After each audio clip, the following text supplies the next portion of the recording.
Assalamualaikum warahmatullahi wabarakatuh. Halo, kenalin, aku Kia. Aku mahasiswa semester 6 jurusan psikolog di IAIN Kediri. Wah, seneng banget nih. Kali ini aku mau ngajak kalian nih sedikit sharing tentang apa sih bipolar itu. Yuk, simak video berikut ini.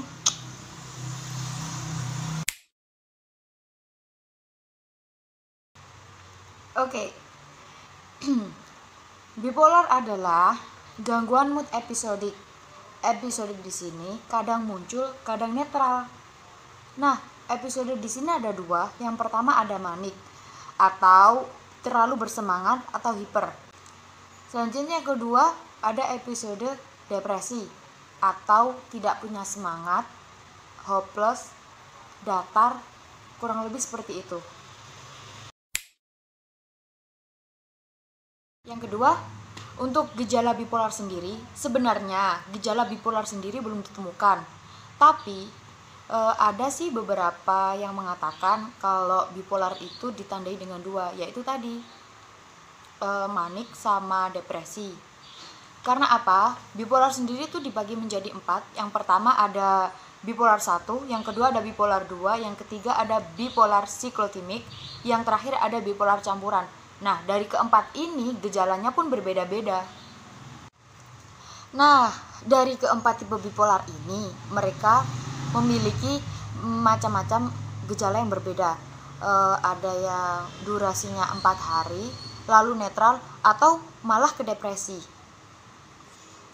Lalu ada juga yang 2 minggu, terus ada juga yang sampai 2-4 bulan.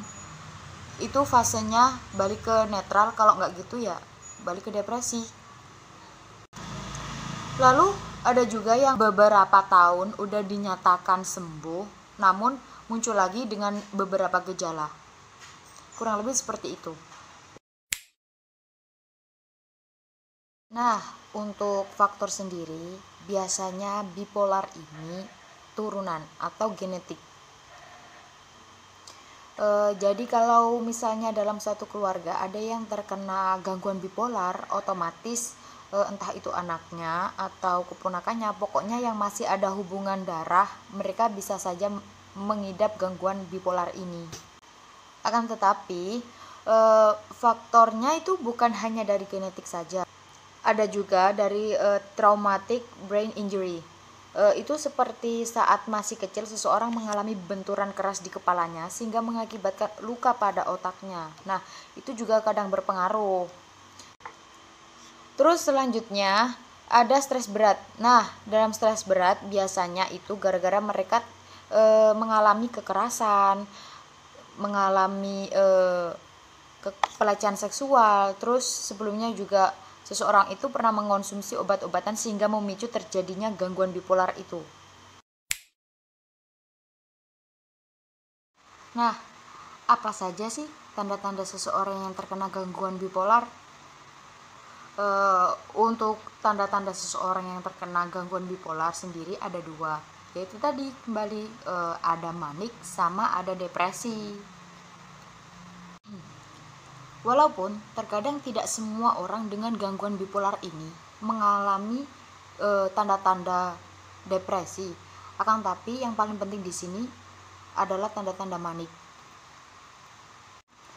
Gejala manik adalah perasaan tidak menentu, tingkat kepedean terlalu tinggi, mempunyai energi yang sangat berlebihan, dan adanya euforia. Sampai terkadang dari mereka ada yang tidak membutuhkan waktu untuk tidur. Ada yang kurang lebih sampai 4 hari tidak tidur. Atau bahkan sampai seminggu mereka tidak membutuhkan waktu untuk tidur sama sekali.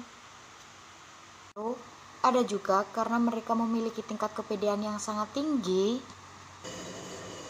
mereka sampai memunculkan perilaku impulsif, seperti belanja dengan menghabiskan uang, dan sampai mereka berpikir dia tidak bisa menghabiskan uangnya. Selanjutnya, untuk depresi, biasanya seseorang dengan gangguan bipolar ini mempunyai pemikiran untuk bunuh diri. Karena apa? Karena biasanya seseorang dengan gangguan bipolar, mereka memiliki pemikiran bahwa mereka itu dikucilkan, mereka dijauhkan dari lingkungan, dan mereka mendapatkan perilaku diskriminasi. Itu semua bisa membuat seseorang yang terkena gangguan bipolar ini frustasi dan tertekan. Mungkin mereka mempunyai pikiran bahwa obat-obatan yang selama ini mereka konsumsi sudah tidak penting. Padahal obat-obatan itu memiliki fungsi untuk mengembalikan mood mereka. Selanjutnya, untuk treatment yang bisa diberikan kepada seseorang yang mengalami gangguan bipolar, biasanya yang pertama kita harus memberikan psikofarmakologi yang mengarah kepada mood stabilizer. Nah, untuk yang kedua, kita bisa memberikan psikoedukasi. Nah, jadi psikoedukasi di sini kita memberikan pembukaan diri. Bagaimana sih mereka menghadapi masalahnya, bagaimana mereka menghadapi apapun yang membuat mereka down.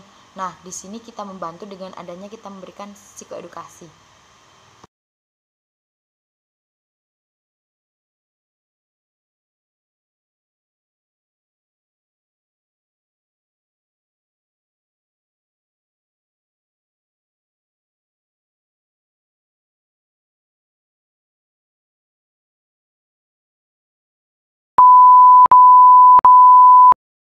Mungkin menurut aku cukup sampai di sini apa yang pengen aku sampaikan buat kalian.